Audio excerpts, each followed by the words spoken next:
I'm gonna read to you from something that I wrote when I was in college.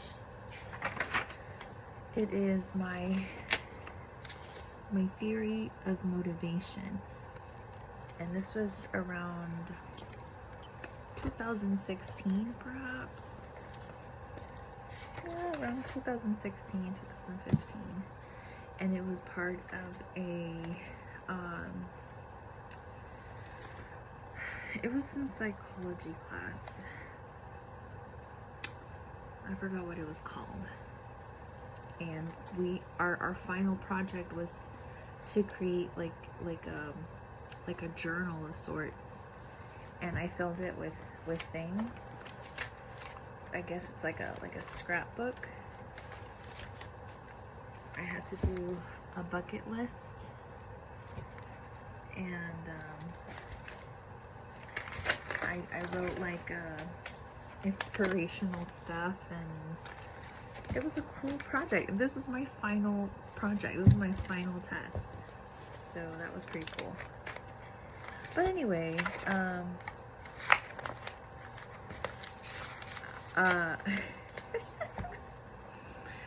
the last thing that I wrote in here was my theory of motivation. So that's what I'm gonna read. Okay. Human nature is hard to define. Every human being is vastly different from the next, and not one definition can be given. There are too many factors that influence what we become, how we will become, and why we become what we are, who we are. Although not every traditional theory of motivation is incorrect, individually they cannot be right. It seems only right that one theory complements the other. Therefore, I have come up with my own view on human nature. We come into this world partly predisposed based on our genetics, influenced greatly by our environment, interactions, and experiences, striving for the best, and motivated by anticipating future events. My theory is primarily derived from two traditional theories of motivation that have impacted my life consciously and unconsciously. It was through a reflection on these theories and its contribution to my life that has helped me derive my view on human nature. Throughout this semester, we have discussed many theories of motivation, yet the ones that have resonated strongly were Kelly's personal construct theory and the social interaction theory. Kelly's personal construct views human nature as active informal scientists expanding our construct system through experiences in life. This theory focuses on the good in each person, constantly expanding our view on the world based on what we live through and how we interpret these experiences. Our motto, according to Kelly, should be to go for the gusto in life and create as many experiences as possible. I have always been afraid to take chances and go for the things I want. I always assumed the consequences of my action would be too great, too risky for that one moment of happiness. This theory has helped me understand that I cannot be afraid to live life and experience life to the fullest. After all, we only have one life. I began to see that I have always been a scientist and still am to this day. I am less afraid to take chances, to take decisive actions that drastically alter my life. The social interaction theory strongly revolves around Bandura's findings. Human nature is described as the environment influencing the person.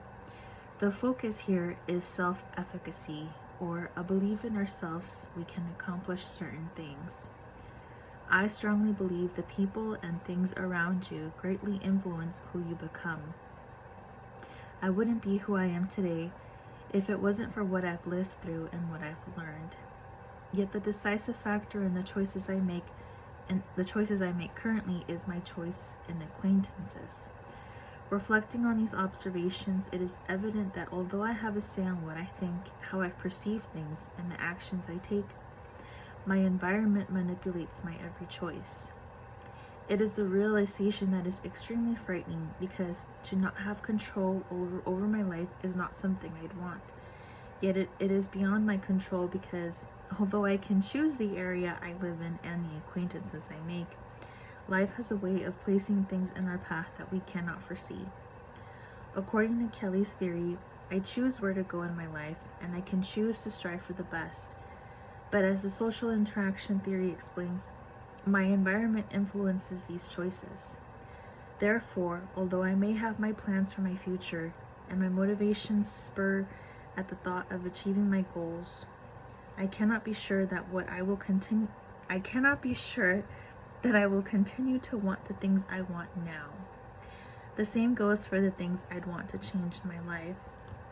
What is bad or unproductive now could later on turn out to be a positive impact or an opportunity to learn something new. My inability to focus in on what I truly want career-wise could later on prove to be important in discovering the right path to take in my life. My fear in taking chances might be the only thing that keeps me from veering off the path I have set for myself. So although I'd like to change these things in my life, they are a part of who I am, who I was shaped to be. I have come to embrace who I am, and if I accept myself, then I cannot change, because wanting change to me would mean I do not accept myself.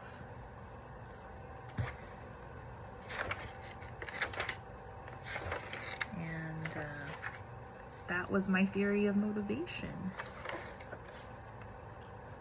And then I think I'm gonna read a quote from a book called Man's Search for Meaning. So let me just, okay, how about this one?